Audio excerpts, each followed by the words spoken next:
ఇవాళ ఏర్పడబోయే పాక్షిక సూర్యగ్రహణం కోసం ప్రపంచమంతా ఎదురుచూస్తోంది. ఇప్పుడు తప్పితే మళ్లీ పాక్షిక సూర్యగ్రహణం 2025 మార్చి 29న చోటు చేసుకోనుంది. కాకపోతే దీన్ని మన దేశంలో వీక్షించలేం. తిరిగి 2032 నవంబర్ 3న ఏర్పడే పాక్షిక సూర్యగ్రహణం మన దేశంలో కనిపిస్తోంది. కాబట్టి ఇవాళ ఏర్పడబోయే పాక్షిక సూర్యగ్రహణం కోసం ప్రజలంతా ఎదురుచూస్తున్నారు.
కోల్కతాలోని ఎంపీ బిర్లా ప్లానిటోరియం వెల్లడించిన వివరాల ప్రకారం దేశంలోని పశ్చిమ మధ్య ప్రాంతాల్లో సూర్యాస్తమయానికి 1 గంట ముందు కొన్ని నిమిషాల పాటు పాక్షిక సూర్యగ్రహణం కనిపించనున్నట్లు పేర్కొంది.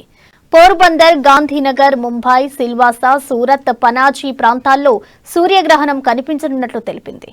గరిష్టంగా 1 గంట 45 నిమిషాల పాటు పాక్షిక సూర్యగ్రహణం కనపడుతుంది. అందులో ఎక్కువ సమయం గుజరాత్లోని ద్వారకాలో కనువిందు చేయనుంది.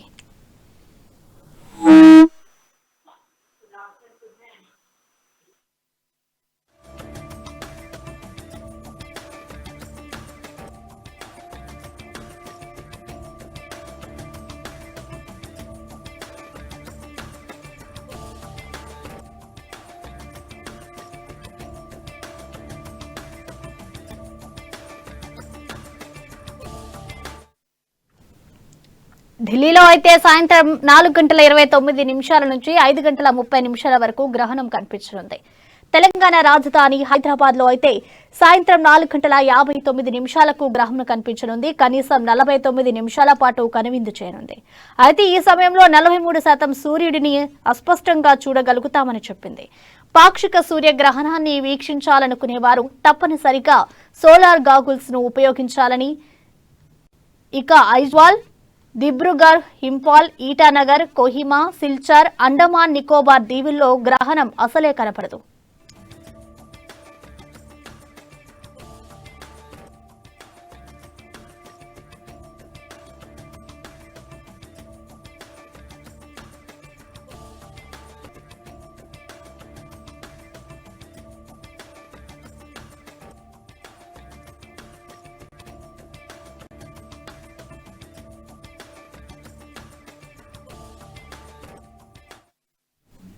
దీనికి సంబంధించిన మరింత సమాచారాన్ని మా ప్రతినిధి కీర్తన అందిస్తారు. కీర్తన, ప్రసన్న దాదాపు 22 ఏళ్ల తర్వాత ఈ అరుదైన దృశ్యం ఒకటి కనిపించబోతుందని చెప్పుకోవచ్చు. అయితే ఈ సూర్యగ్రహణం ఏదైతే ఉందో ఈసారి పాక్షిక సూర్యగ్రహణం ప్రభావం 45 నిమిషాల పాటు ఉంటుందని పండితులు కూడా చెప్తున్నారు. ఇవాళ ఏర్పడే సూర్యగ్రహణం ఐరోపా, ఈశాన్య ఆఫ్రికా మరియు పశ్చిమైసియాలోని వివిధ ప్రాంతాల నుండి వస్తుంది అని చెప్పుకోవచ్చు.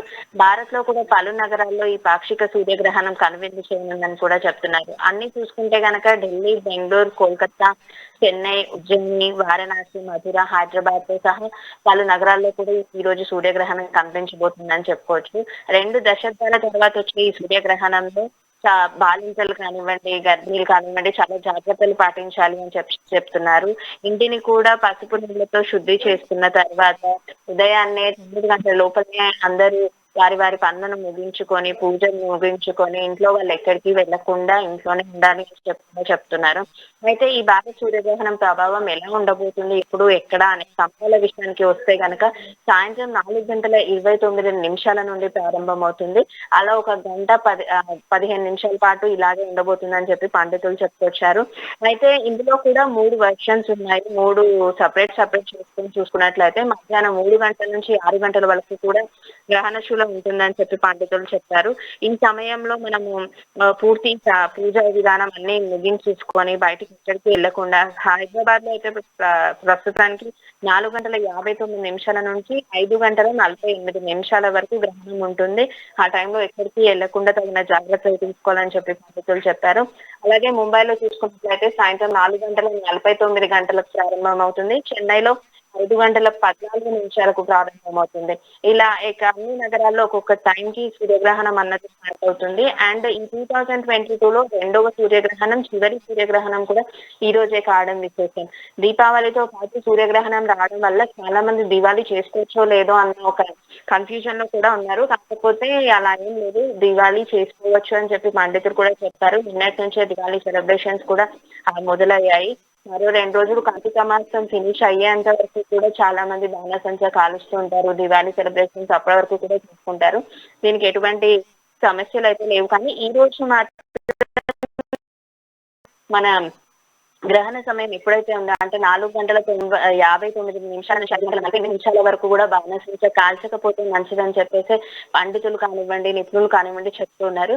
ఇవన్నీ చూసుకున్నట్లయితే మళ్ళీ టెలిస్కోప్ ద్వారా కూడా సూర్యగ్రహాన్ని చూడాలనుకునే వాళ్ళు అని చెప్పేసి చెప్పారు. ఈ గ్రహణం సమయంలో చిన్నపిల్లలకు కూడా దూరంగా ఉంచాలి అని చెప్తున్నారు.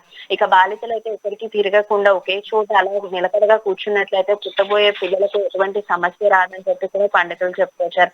గ్రహణ సమయంలో జపం చేసుకుంటే, ధ్యానం చేసుకుంటే మంచిదని కూడా, వాటి వల్ల మంచి ఫలితాలు వస్తాయని కూడా పండితులు చెప్పుకొచ్చారు. ఈ గ్రహణం ముగిసిన తర్వాత అంటే సాయంత్రం 5:48 తర్వాత ఇంటిని మరోసారి శుభ్రం చేసుకొని మనం కూడా స్నానాన్ని ఆచరించి ఆ తర్వాతే భోజనం చేస్తున్నట్లయితే గనక ఆ భోజనానికి కూడా అంటే స్వయముగా మనం దేవుడికే ప్రసాదం నిర్మించినట్లు అని చెప్పి పండితులు చెప్పుకొచ్చారు. Thank you Keerthana.